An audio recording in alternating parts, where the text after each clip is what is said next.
Welcome back, everybody. This is the Natives in America podcast, and this is your host, Benjamin Juan. With me, as always, is my boy and co-host, Sky Anton. Yo, what's good? There he is. It's cracking. What's cracking a-lacking? We're talking about road rage today, which Sky said he wanted to hear my definition of road rage, and I always think about my dad. He, even as a kid, like, I remember, like, somebody cutting us off or something, and he's just like, motherfucker, like, fuck that shit, like, I remember he used to say, it was an expression I had never heard before, but he said, you fucking shit ass. He said,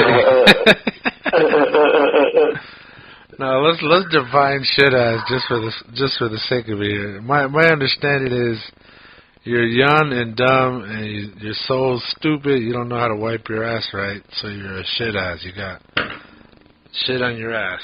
you go around living your life and there's still shit in your ass because you just don't know what you're doing. So I think of my dad raging at the wheel of our car, you know, doing a little swerving, doing a little speeding up because somebody cut us off. I think it's being out of control. I think, you can get mad. Oh, somebody cut me off. Oh, those fuckers. You know, that's it. That's all that comes out of it. And I don't think that's road rage. I think when you begin to speed up, follow them, cuss them out, look, you know, you got to catch up to them so you can give them the stink eye or flip them off. I think that's road raging. Yeah. I think the key word is rage, and I don't think you can rage without losing a little control. You know what I'm saying? Yeah. I mean, but you gotta have a little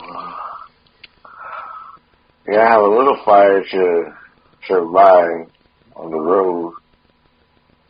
Yeah. I mean, you can't just not be mad when someone cuts you off. Well, yeah. But again, like I said, you could, throw a cuss their way, motherfuckers, and leave it at that, Yeah. I think it's the leave it part that separates road rage from, a little anger. Mm-hmm.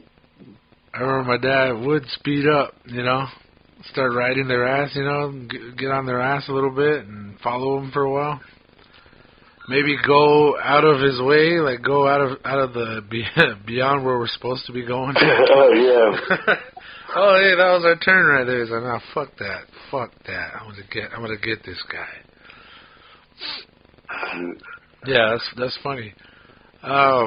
One time, it was I borrowed my lady's gun, and I was driving home, or I was driving somewhere with it in the passenger seat. It had a case and all that, so it wasn't like quick to get to, but like I remember my mentality changed instantly. It was like having that gun on me, like somebody cut me off, and instead of just going, oh, you fucker, like, instead it was like, man, I'll shoot you. Stop. Like, get out of here. I'll shoot your ass.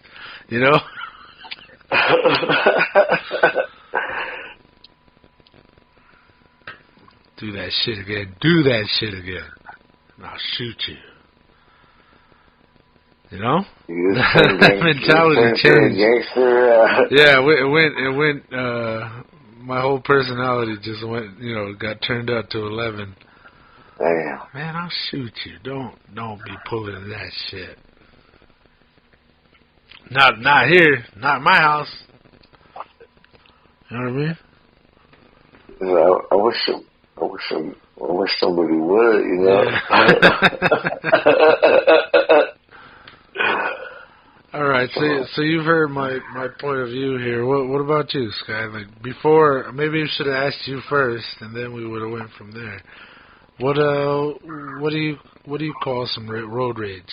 You were driving when we discussed the topic.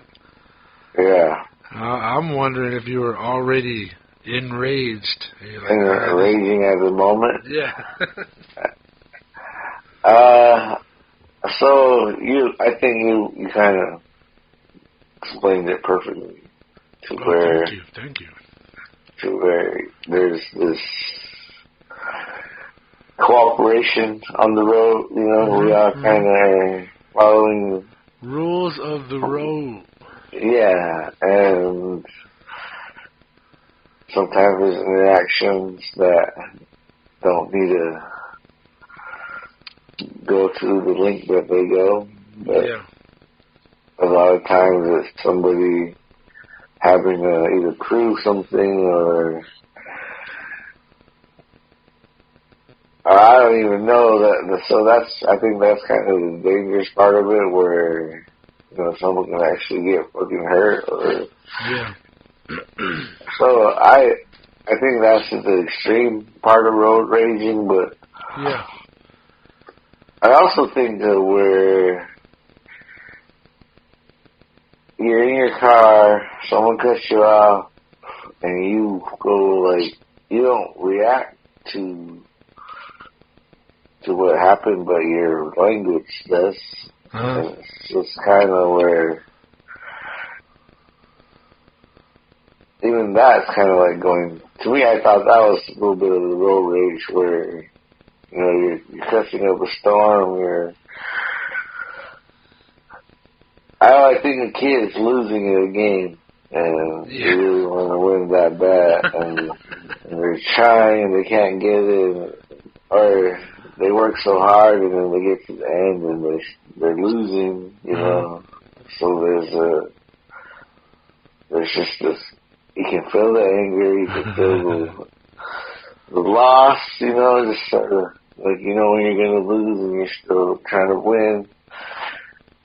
That's what I kind of see road rage too as, where your emotions are so, I don't want to say sensitive, but they're just so ingrained in how you want things to be. Someone else kind of throws that off, and suddenly you're just amped up, F-bomb, F this,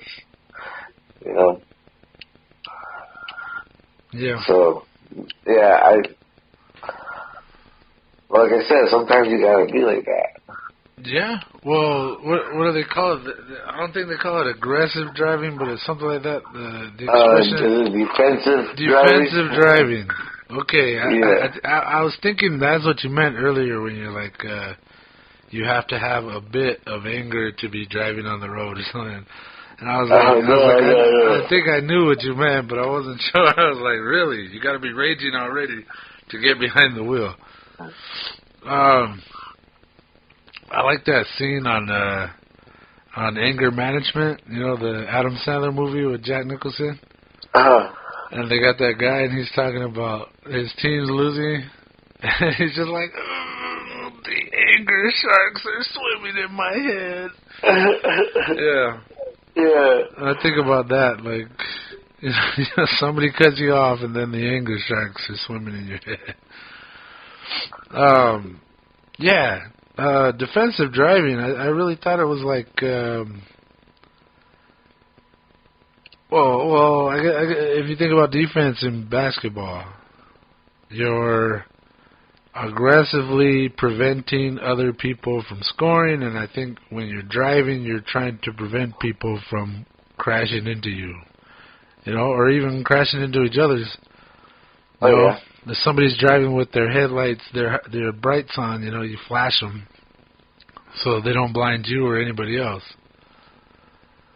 Or if a car's trying to pass you and they're not sure if they've cleared you yet, you flash them with your lights, and they know they're clear, and they pull over, maybe a little bit faster than they normally would have done on their own. That's what I think of when I think of defensive driving. But like I said, man, road rage, I think of my dad.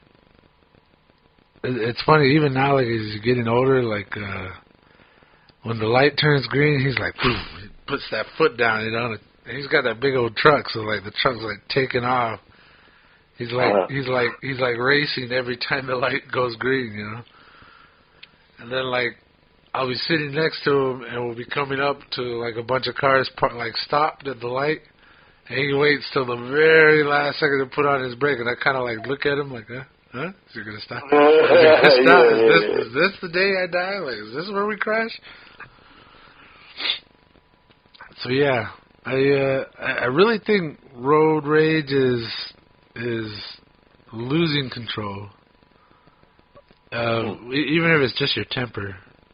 You know, not so much losing control of your car, like maybe your emotions or your temper. Anything that throws you into a rage, I think, is what we're talking here. While you were talking, I was thinking about this story of this guy. And I kind of feel like this is a cautionary tale here. Like, I'm sure every single one of anybody who's ever driven a car on like a busy street, you can road rage at pedestrians. You know, you're in a car and you're just like, man, I'd run your ass over if it weren't illegal. Hurry up, get out of the crosswalk, hurry up, you know? And, yeah, so like, cautionary tale, when you allow yourself to go into a rage and you're out of control, and that's what I'm kind of defining road rage as, you're out of control, I feel like you're kind of throwing caution to the wind. Like, I got a couple stories here.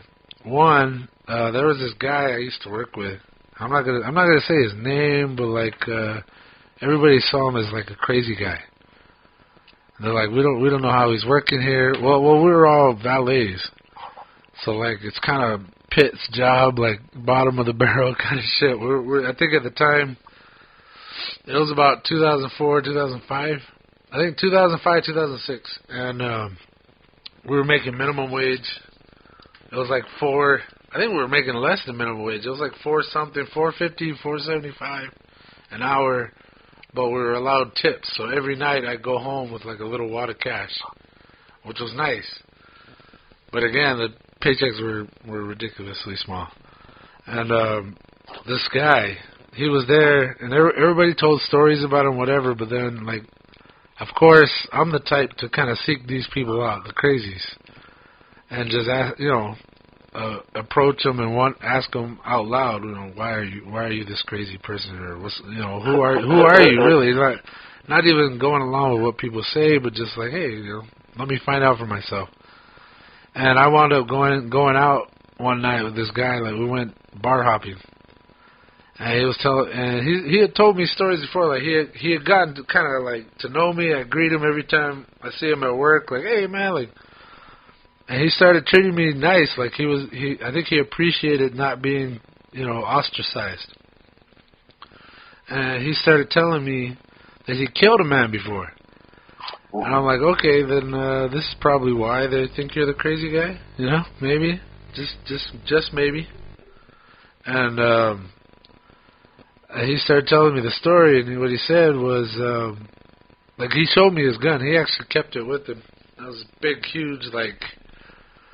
Best way I can describe it, I don't know if you remember Batman, the original one with Jack Nicholson and Michael Keaton. Mm-hmm. And he's trying to fly at him with the bat plane or whatever the hell you wanted, the bat wing. And he pulls out that long-ass revolver out of his pants. It's like 4 feet long. You know what I mean? Like, he pulls it all the way out and he shoots his plane. Like, that was the kind of shit he had. It was like a hand cannon. And I was talking with him, and he's like, it's not like I went out of my way to go kill somebody, but I did kill a man. I was like, okay, tell me more. And what it turned out was he was on the road, and somebody started raging on him. He said he accidentally pulled in front of somebody, or like, there was traffic already going, and he tried to merge in the street, and then realized, I don't have enough room, so, you try to gun it. Like, the car's coming faster than you thought, so you try to, outrun them and gun it. And apparently some guy, the good person he cut off, started losing his shit, honking his horn, following him, swerving around him, wound up following him home, this guy that I was talking about, the ostracized guy. And he's like, all right, well, you followed me to my house now. So he went inside, got his gun, came out and said, hey, you need to leave. I'm warning you right now. You come any closer, I'm going to shoot you.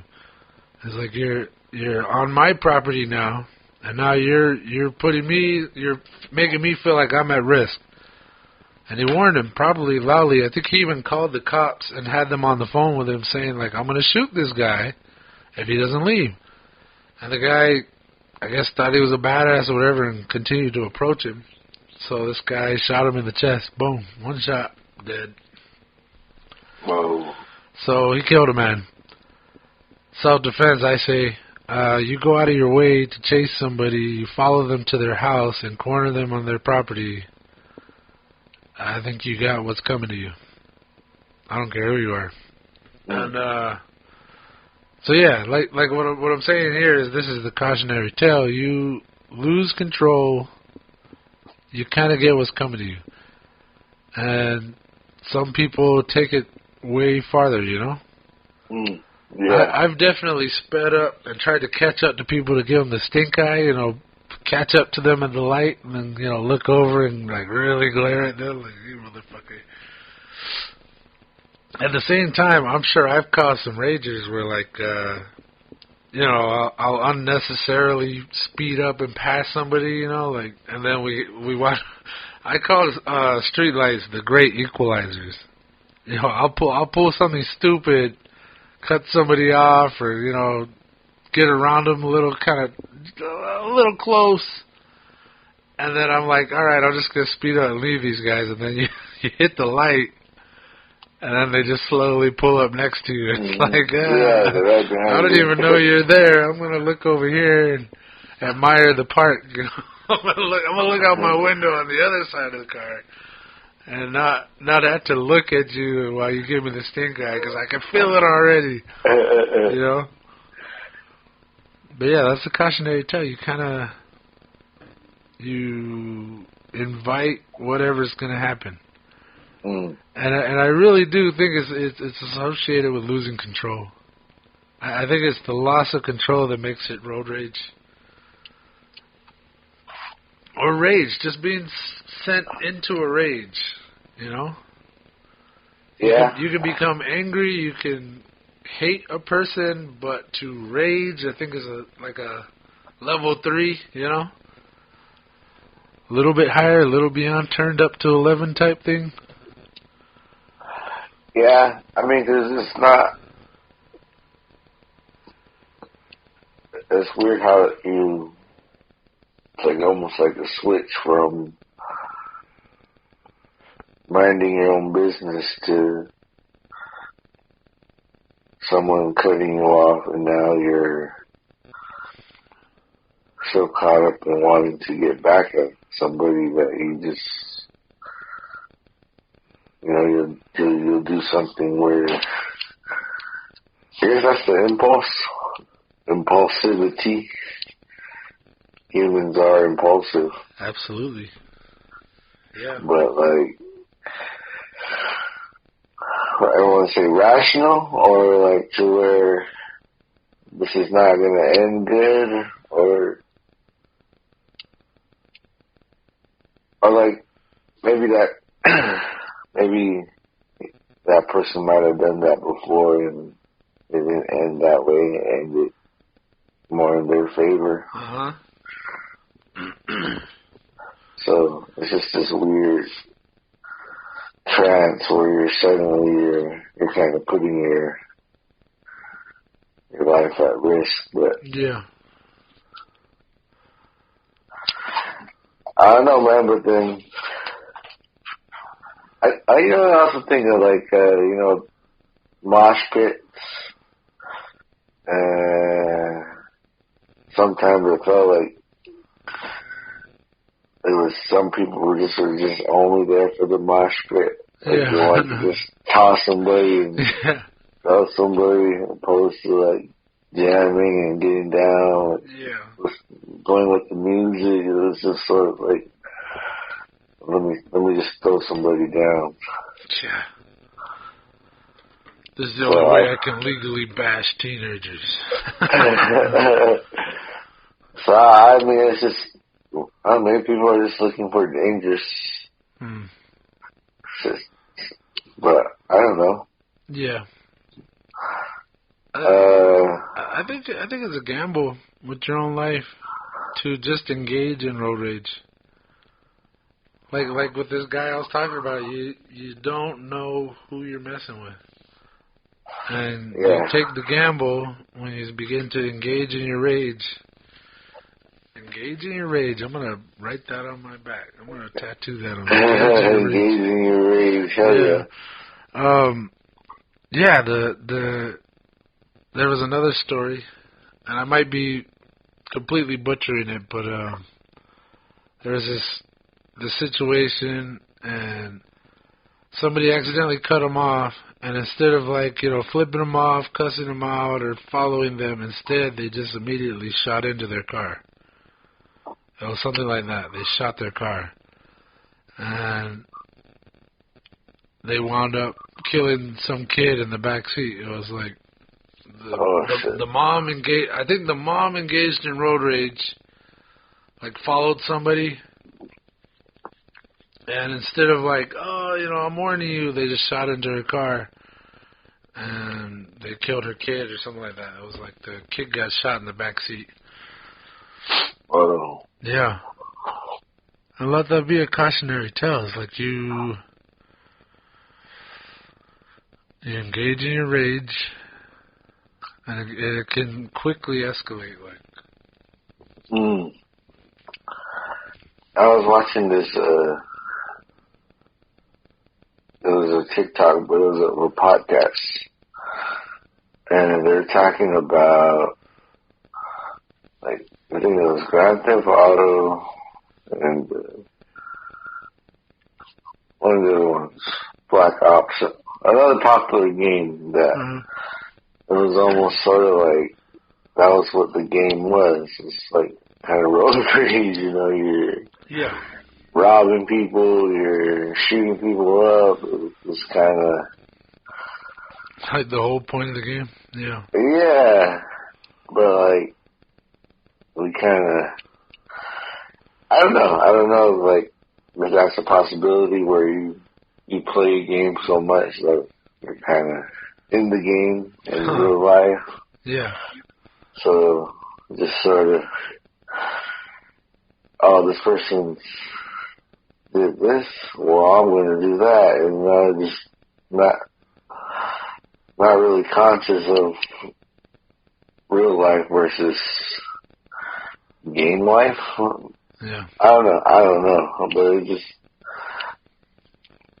I see kind of like a parallel of how we behave in the games versus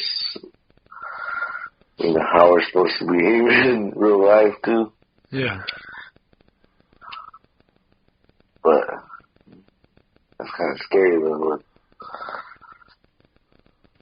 This shit happens. Sometimes you do cut somebody out, or someone's in your blind, your what do you call it? Yeah, your blind spot. Your blind spot, or shit. I'm pretty good about checking my blind spots. I do the turnaround. I rarely rely on my side view mirrors. I really rely on the rear view mirror. And if I'm trying to change lanes, I always swing back and look. And I remember one time I was driving with my whole family, so I was trying to drive carefully. I was on the freeway, and I was just going to change lanes from the slow lane to the fast lane because somebody was going pretty damn slow in the slow lane. And I looked. It was completely clear. I didn't see anybody. And then as I started to turn into the lane, I just hear, what the hell? And I look, and some cars, flying up at us and, swerving and, honking their horn, losing their shit. They pull, and I swing back into my lane, and then I look, and they pull up next to me, and I think they flipped me off. They're in, a red, I remember it was a red convertible, little tiny car, and I'm like, yeah, fuck you too, pal, but I didn't see you there. I looked, and nobody was there. And, You know, he was probably going. I was probably going like 65, 70. He was probably going 100. Where, you know, he wouldn't have been there, and then I pull out, and he's there now. You know. Yeah. And I remember they kind of stuck around us for a while, and I was like, well, I don't know what you expect me to do. I'm looking at them, I'm just like, what? Like, do something. Like, you're not. What am I supposed to do? Like, what? I didn't see you there, obviously. And it's like, so sometimes you're not even the ranger, but somebody's taking you along for the ride with them. You know, they kind of stuck with us for a while. And I think what I had to do was either speed up or slow way down to get away from them. I was like, I had my whole family in the car, so it wasn't like, oh, I'm gonna take this person on and pull over and get in a fist fight on the side of the road. It was like, all right, guy, it happened, it's over, move on. But, you know, I could just have easily started honking back and doing all this aggressive, out-of-control shit, like, easily. I'm not exactly the calmest of people, the, you know, coolest of heads. Yeah. It's, I wish cars could talk, like, my bad, or, I see you there. Yeah. Shit, give it time. There'll be like emojis on the outside of your windows. You just hit a button like my bad. The my bad emoji. Giving the shrugging shoulders. My bad. Yeah.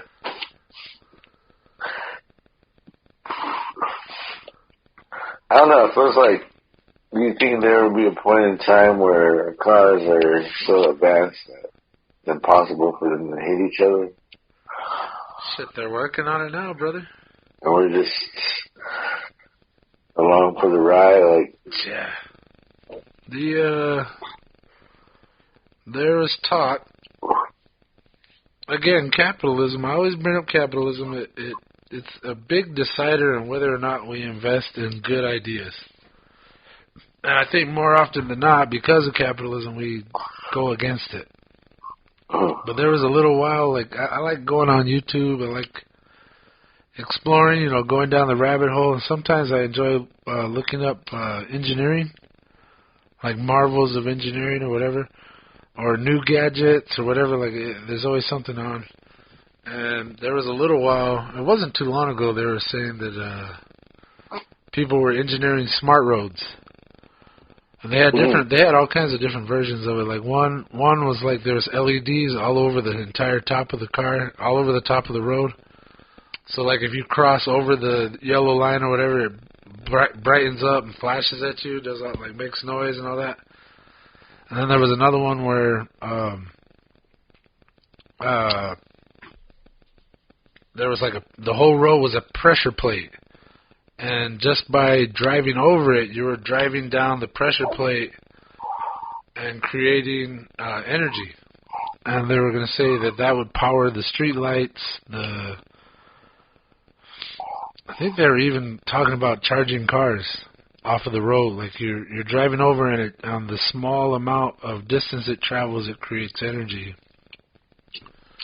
Kind of like turning a gear. Like if you rigged the battery of a drill, maybe not the battery, but the actual drill to like a light bulb, if you physically turn the head of a drill, it'll light up the light bulb. And that same type of energy they were predicting they could create, like they already had prototypes. And they were saying, you know, just by the force, a short distance force traveled up and down by having cars drive over it all day, it could produce, you know, enough electricity to light the street lamps and maybe, you know, downtown of a city. And I immediately thought, like, hey, this is really cool technology, but capitalism is probably going to win over and say, hey, how much is this going to cost us to replace all the roads we already have? You know? Or they'll do like a project city. Somebody to demo it first. Who's gonna dive off the deep end first? You know?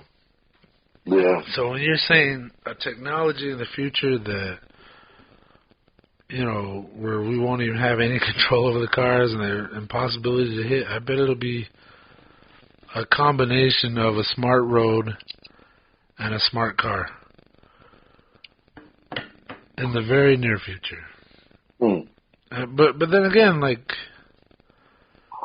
we love our muscle cars. We love our gas guzzlers, our big ass trucks, and our muscle cars with the big ass engine. That thing got a Hemi. We love those. There's no way this is gonna happen overnight. It's gonna be a long, slow, tooth pulling like movement towards better energy efficiency. Yeah. And it's gonna have to make somebody money in order for them to really do it. And that's the key to capitalism right there. If there's no money in it, they're not going to engage in it. Or if somebody who's making a lot of money now off of like coal or fuel, the big gas companies, they'll shut that shit down, even if it's a great idea. So, who knows? We are working on cars that stop themselves. I always wonder about those cars. Like, say you get stopped. You didn't have any control over it. Your car stopped you. And then, like, say you're on a freeway and you look in your rearview mirror and another car is about to hit you. Like, how long is this automatic stopping going to last, like, before you get control of your car again? I think there's a lot of potential danger in that sort of scenario. I didn't like the idea of a car deciding for me.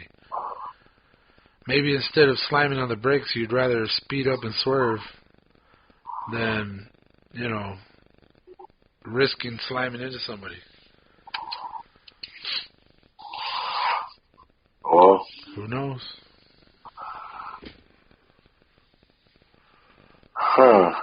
It got me thinking about the whole. So you're talking about, like,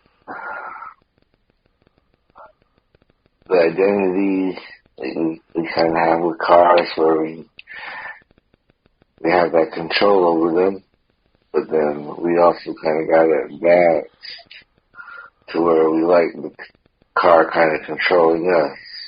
Yeah. And feels like with those smart cars, they're only gonna keep going forward with, like, stuff that's going to be safe. Yeah. Quote, unquote. I'm doing air marks right now. Quote, unquote, safe. Yeah, I guess. I mean, even with, like, the Tesla, like, how it drives itself, like, yeah. Is that really a safe thing? They've already had major crashes where the cars have failed or it didn't recognize something and people got killed. So, I mean, well, we're still in the testing process, I guess. Yeah. But, like, I'm just saying, like, there's almost, like, two different thoughts of, vehicles and... I think choice is going to quickly be taken away from us. Like, iRobot? Yeah. The Will Smith movie? Yeah. And Vicky, the overpowering mega mind lord, decides, I'm going to take control of you guys in order to save you from yourselves, right? Yeah.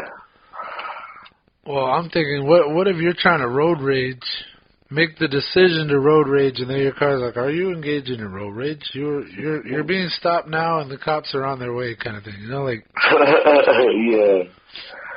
The police have been alerted. Huh. Like, I can imagine, like somebody's about to be pulled over by the cops. Everybody has the decision, do I stop or do I take off? Or maybe not everybody sees it that way. But there may be a time where the cops go, all right, we're pulling this person over, shut their car off. They've already got stuff like that, like they have some sort of like grappling hook that they shoot your car with, and it like disables it like electrically. Now, how expensive that is, and how they're gonna get that on every single cop car, it's far-fetched and far beyond. But they have it. Somebody made it. You know? Yeah. Yeah. Or like when we go to the Border Patrol checkpoint, and they got those little bumpers out there. Those things, as far as I know, can engage spikes. Or they could just be rubber speed bumps. But I believe the ones they have can produce spikes. And if they don't, I think I've also seen them with spike launchers on the side of the road. Like it's kind of like a accordion folded up spikes. And then they hit a button and it shoots it out across the road.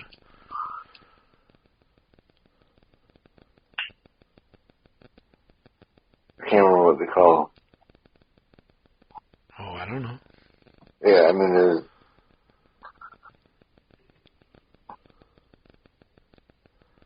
spikes or something, or the I don't know. I thought there was like a term, but it's not coming to me. Either way,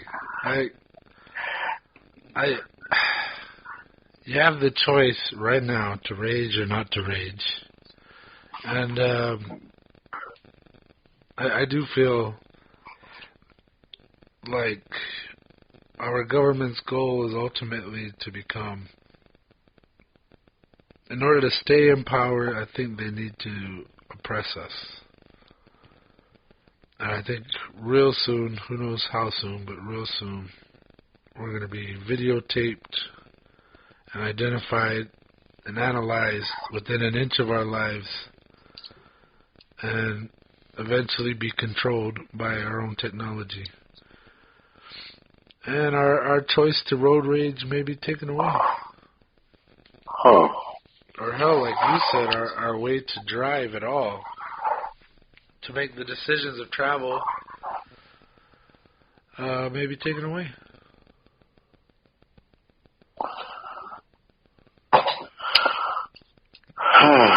What is it? I guess that impulsive drive, just kidding. The impulsive need to wanna. I see what you did there. Act the fool, you know, like act the fool.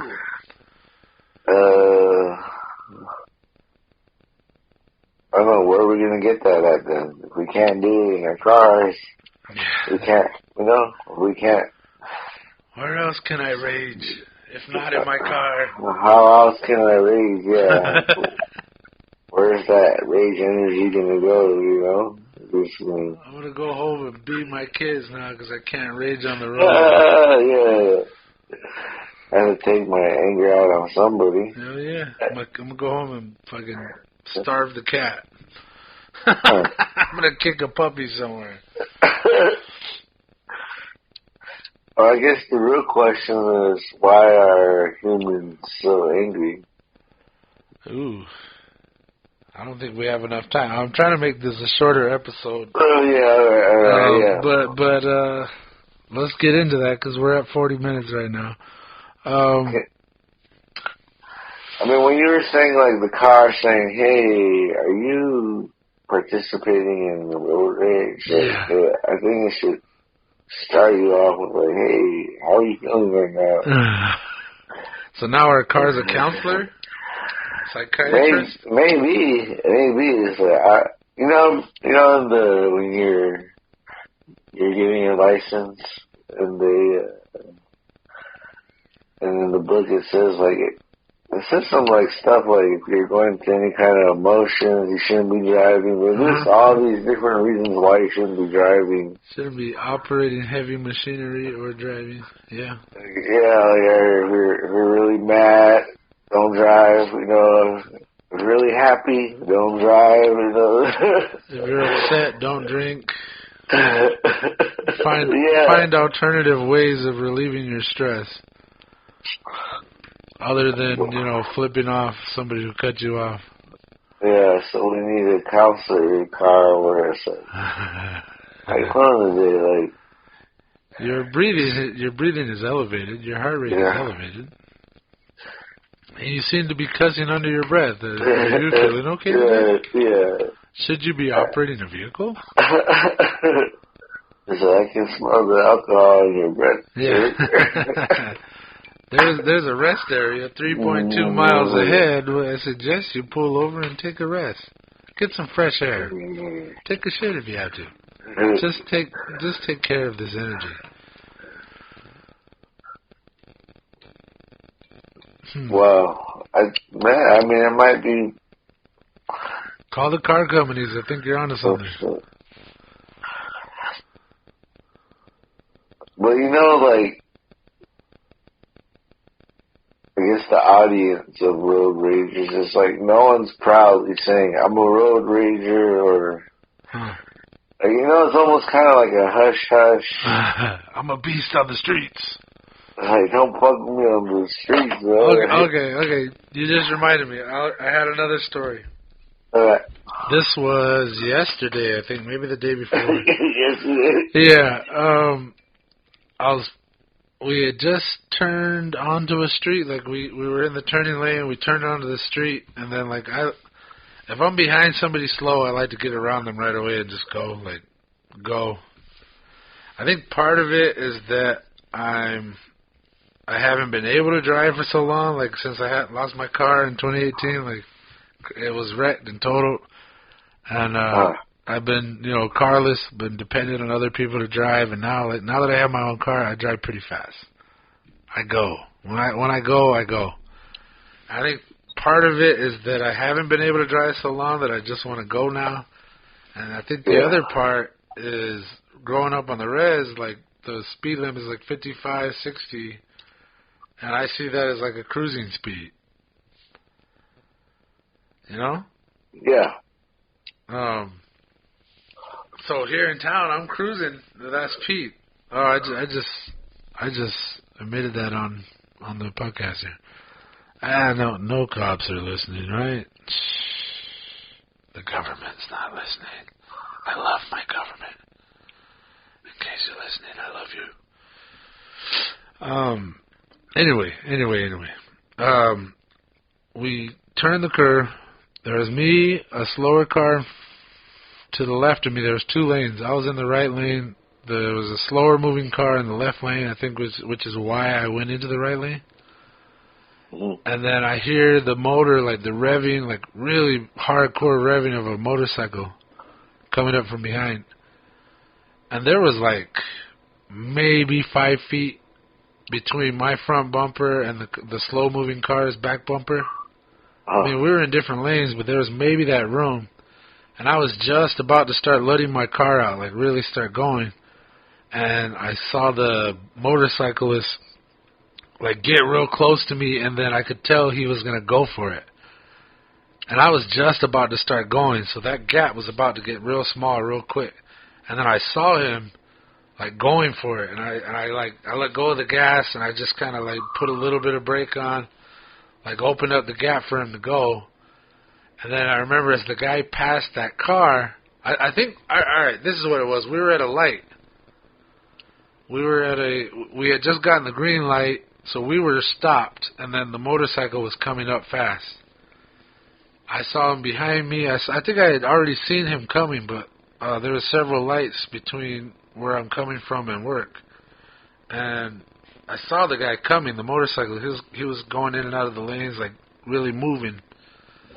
And when he saw that I was stopped, the other car started to go, the lights went green, which is why I was just about to start speeding up. So the other car started moving, there's the little gap, and then I saw him decide, I'm going to go between these guys.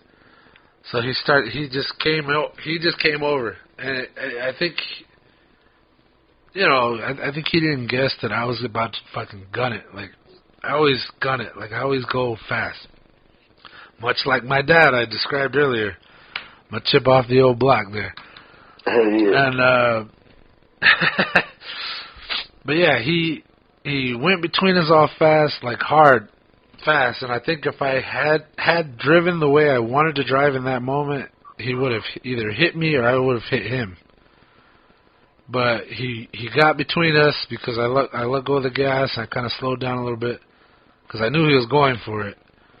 And the second he got around the slower moving car, he fucking like, I don't think he flipped him off, but he like threw his hand in the fist and like looked at him and like angrily shook it at him like, you motherfucker, like, go faster, you piece of shit. And I was like, this guy, like, was that even necessary? You're the one going way too fast, like about to hit both of us because you're going so damn fast. And again, like the great equalizer, we caught up to him at the next light. The light turned before he could get through it, so he stopped. And I pulled up behind him, and I saw immediately on the back of his helmet there was a skeleton hand giving the finger, and I think it said around it, "Fuck you" and "fuck off." And I was like, wow, that's lovely. Like this guy's a full blown piece of shit. And he's like, and every time he took out, he floored it, and it was loud about it. Like he had like I don't know if it was a Harley or what, but it was a big bike, a hog, I guess, if you will. And he was gunning it and taking off, and he was darting between the cars. And all I could think was like, that. He's not even hiding it. Like, he's completely willing to shake his fist at the guy or girl, whoever it was. I think it was a lady. And even when he's not shaking his fist, his helmet's shaking a fist, you know? Yeah. So, like, is that a guy totally in touch with his emotions and completely willing to express himself? Or is he just a straight dick road rager? You know? Raging so much, he has to put a decal on the back of his helmet that flips you off whether you're doing wrong or good, either way, you know? Because there are those people out there, too. What do you think? I was kind of annoyed by the motorcycle list. It's kind of weird now that you kind of pointed it out, because, sometimes it seems like if you're driving a motorcycle, you can kind of go in between certain lines, and it's like, I guess all the different, besides motorcyclists, other people on the road, like you talk about, like, I don't know, like the skeleton giving you the middle finger. It's like, yeah. I sound on, like, there's kids on the road, there's Grandmas, your mom, your someone's family is going to see that. But, I mean... Yeah, but he bought it. It was a sparkly, shiny skeleton flipping the finger. He saw that and said, yes, I'm putting that on my helmet. It wasn't part of his helmet. He's like, I'm going to add that. So all I could think was that's his deal. And what's funny is the car that I said was driving slow was probably actually driving the speed limit on that road. You know what I mean? Like, the only law-abiding citizen out of the three of us, like the motorcycles of the day. But I was about to let my car out too, right there, like go around him, pass him, you know, passing on the right.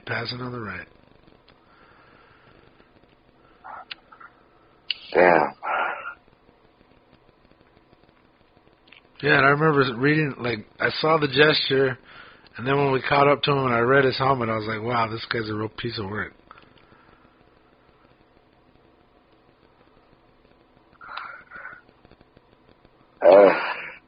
I mean,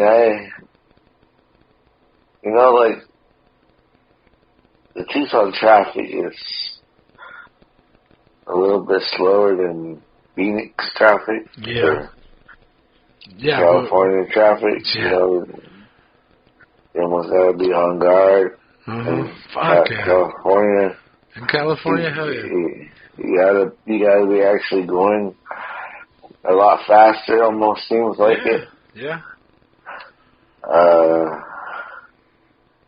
But yeah, I think of like back in the day, like when we were trying to go to shows in Phoenix, and you know we didn't really know where we were going, but there was always that element of getting on the freeway and you know just fucking just trying to make it out alive, you know, because I mean we drive fast on the res. Like I remember, you know, like learning how to drive on the dirt roads, but like something about maybe it's the semi trucks and just multiple lanes and I mean, yeah, so I just kind of remembering it, like being more fearful. Not more fearful, but like, hey, we had to get on the freeway for a little bit, you know, like, just like help me out, you know, whoever's passenger. Yeah. But then you kind of get used to it after a while. Yeah. Suddenly you're kind of the one talking shit to somebody else that's, you know, going slow or, you know, doing something they shouldn't be doing. Oh, I don't know. It's like we get on the road and suddenly we all know what's right. You know, it's like our opinion somehow is validated, you know, or I guess like that. Like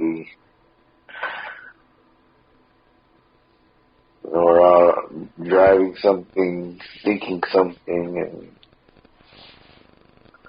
but maybe the road rage is just sort of this what naturally happens. Yeah.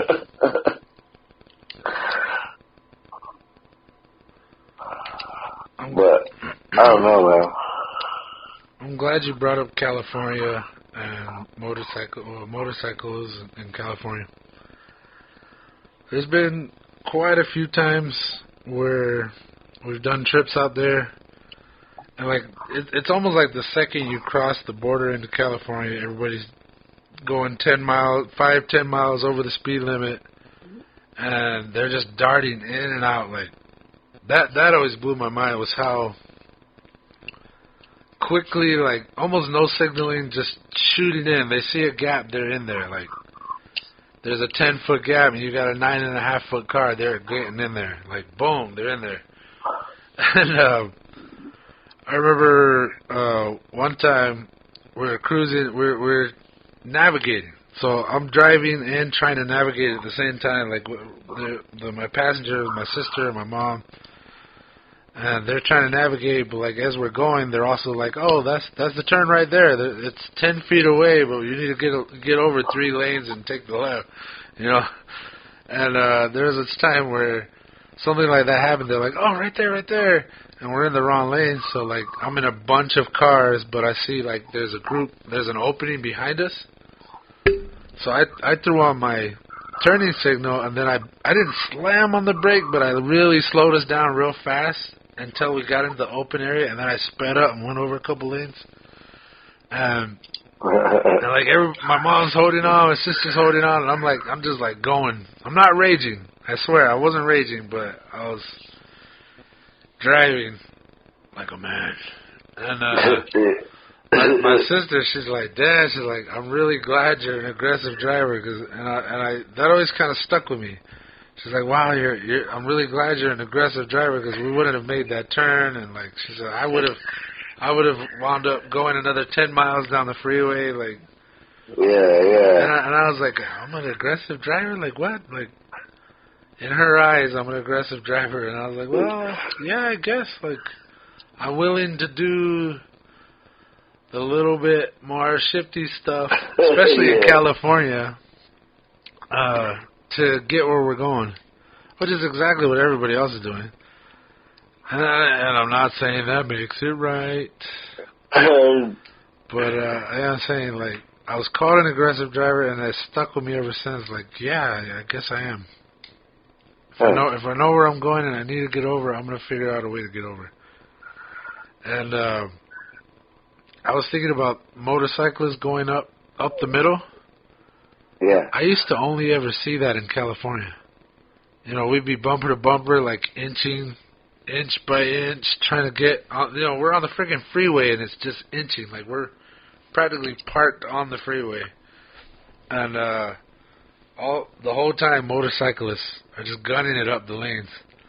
And all I could think is, fuck, it'll take one person sticking their arm out the window or, like, you know, opening their door or, you know, changing lanes suddenly, and you're toast. You're creamed.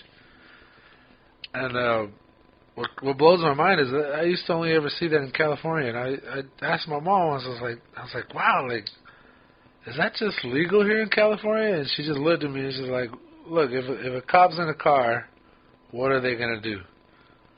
They're going to turn on their lights and inch forward after that car, after the motorcyclist. I'm like, oh. I was like, wow, I didn't know you felt that way, mother. But, like, yeah, I'm starting to see it here, too. There's a few times where, you know, 3 or 4 cars in both lanes will be lined up, and then a motorcycle will just pull all the way up to the front and then, like, gun it once the light changes. Mm-hmm. I've never seen that shit before. And I remember thinking, like, I remember in California, I remember thinking, like, damn, like, if I were to live here, I'd probably invest in a motorcycle. And especially on those hard times, you know, everybody's trying to get home, and there's so many people. It's like a metropolis, you know, it's a metropolitan area. And in order to get where you're going, you got to cut up the lines, you know, cut up the middle sometimes. Which brings me to my final question for you here. I don't know if it's a final, but we'll see. Is there anything, either an experience or that you know about yourself now, that enrages you at the wheel when you see something?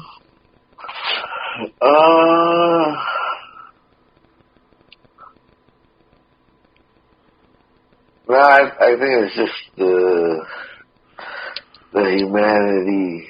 Where did humanity go? Humanity. I think it's more in Phoenix where, you know, there's either construction on the road or a detour, and it's just kind of a free-for-all for everybody, you know? Yeah. And sometimes it's the more local drivers are the ones that there's no hesitation, but, like, I'm out there, like, trying to follow my moral compass. This is just keeping me frozen because I'm like, oh, yeah, you can go. And then another car will go, and I'm like, oh, you're going too. Yeah. Yeah, then you're the guy holding it up because you're letting everybody in. And it's just, so, like, I don't, like, that gives me road rage where I'm like, I'm pissed off because I'm being too nice and not being aggressive enough to just say, man, I'm in this lane, you know? Like, but I think Christmas time, when you're trying to get gifts and you have like a list in your head, you know, everybody else is on guard, and, you know, even like coming home from the city, you know, everybody's kind of saying like, man, there's crazy drivers out there. And so that's usually around Christmas time where you're kind of like, you're driving just to match that energy, but then, you know, whatever you got going on that year, sometimes, like, and again, I think it's the emotions too, where you're kind of, your emotions are all tied into it, where, you know, you might get a little hurt getting cut off, you know, or, yeah.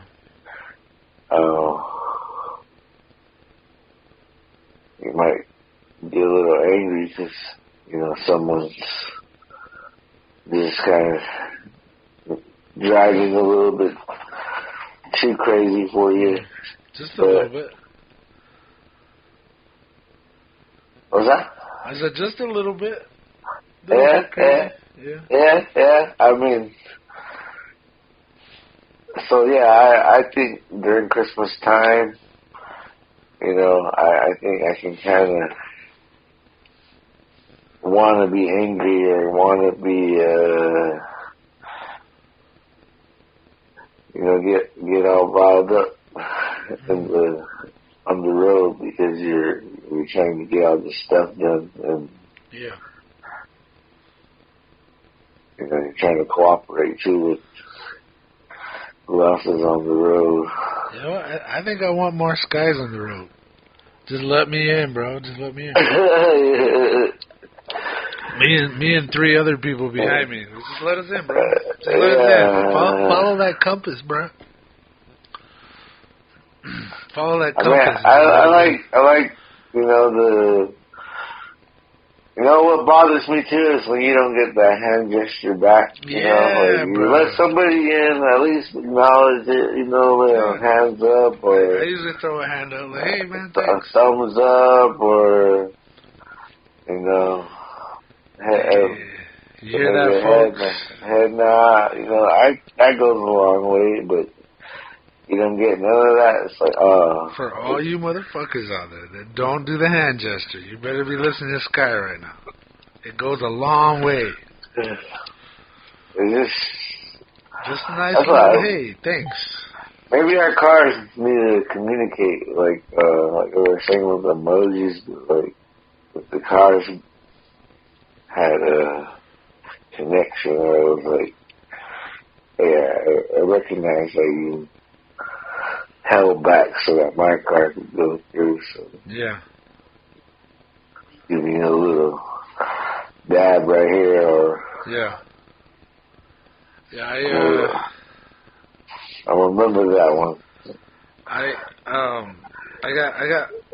got 2 scenarios before we call this quits, and I got a little tidbit from traffic survival school here. So I got 2 scenarios that kind of put me into a rage. It's when there's either a construction up ahead and it's telling you all to merge over, and like we're bumper to bumper, so it's like there's nowhere to go, but then people are shooting up all the way down to the end of the thing and just hoping they'll get in. You know what I mean? And they just start easing over and kind of forcing their way in. That kind of drives me nuts, especially when like, you know, there's like 10 people shooting up the merging lane, and it's like, man, where are you going?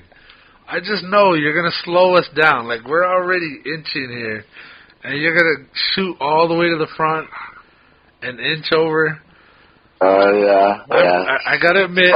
So selfish. Yeah, I've done it myself, all right, but it does put me in a rage, and at the same time, I've been the people that they've caught up to, and I've like sped up a little to keep them out, like box them out, fuck you. Oh yeah. I don't know if I was raging when I boxed them out, or if I was risking putting them into a rage, but that really grinds my gears. All right, there's another one. Slow cars in both lanes, and they're driving side by side. You know what I mean? They're going below the speed limit in the slow lane, below the speed limit in the fast lane, but they're going side by side right next to each other. And it's like, and everybody wants to get by, but they're not getting by, and they're not letting each other's by. Not one of them's pulling over or like, get out of the fast lane. It's just chilling. They're just moseying along. I saw a lot of that in Texas. Oh yeah. And we I had a good time just talking all kinds of shit, like, you motherfuckers in Texas, like, this, not cool. Like, everybody's just moseying along. A bunch of cowboys just think they're on their horses, going down the dusty old trail, no care in the world, in the fast lane, going slow as fuck. I'm not even behind the wheel, and I'm full of rage right now. Like, man, get out of the fast lane. Merge, get out of there. Just get out of there. You're holding everybody back, and you're breaking the rules of the road. The unwritten book of the road. So yeah, that's probably. Huh? I guess it was maybe they're just showing their power. Like, look at us. We can stop control the tempo of the road. Oh, we want you to go hard something. All right. Well, hey, I was gonna say,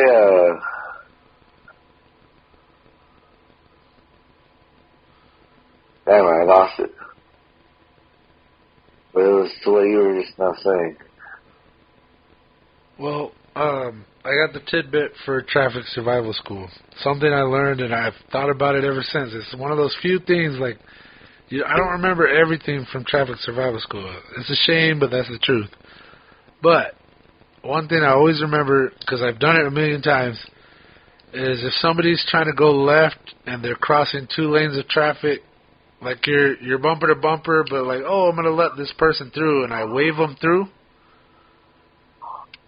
If they were to cross in front of you because you waved them through and then get in an accident on the other side, where, once they merge out and they start trying to go the other direction.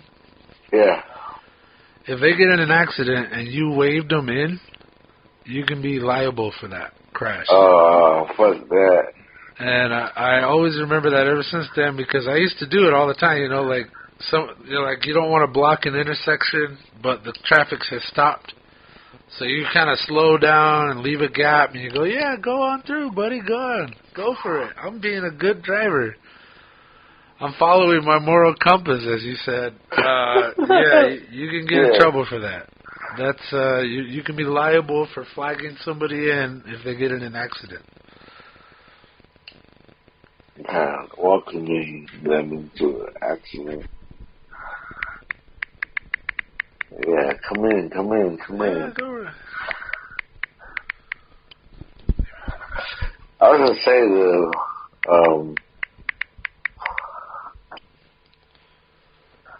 what? Like the wide loads, or on the bikes. Oh yeah. Ooh, okay. You just hit a nerve. Bicyclists, if you're listening, you don't own the road. All right, you got your little lane there. We all know it. You know it. Why are you driving on the line in the bike lane? You want to be hit, or are you testing people? What is that? What's up with that? It's not the Tour de France. Sometimes I just want to give them a little love tap with my bumper, not hit the person, but just tap their back tire a little. Just give them a little scare, just a little swipe. Let them feel the suction of my car as I zoom past them. That could be you, Buster. Just move over a couple inches. A little push. Yeah. You may have the right of way, but my car is going to take that right of way real fast if you're trying to take up space here. Buster. What do you call that? A little nudge or a little love tap. Show them a little love. It's a respect tap. Show them. Yeah. Have a little respect. Yeah. Huh. I think that's the road rage you got brewing there. I'm full of rage. And I'm not even driving, bro. That's how strongly I feel about it. Oh.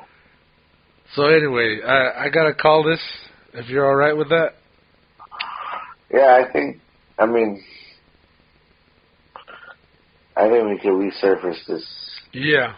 Or area where we're at, but yeah, I think road rage. People, be warned. Be aware of your surroundings. Yeah. Be aggressive. Not aggressive. A defensive driver. Bicyclists, be warned. I drive a Chevy Impala. Keep an eye out for me. Do you have any final words of wisdom? Or something to impart? A little experience? Well, just be careful out there on those streets. Yeah. Yeah. And beware who you rage on. If you're going to engage in road rage, you better be ready. And if you got a kid in the car, don't. Just don't. Well, that's something that drive like you have a kid in your car. Ooh, there you go. Everything. I like it. But still. Protect your energy. Protect your all nuts. Protect your nuts. As the squirrels say.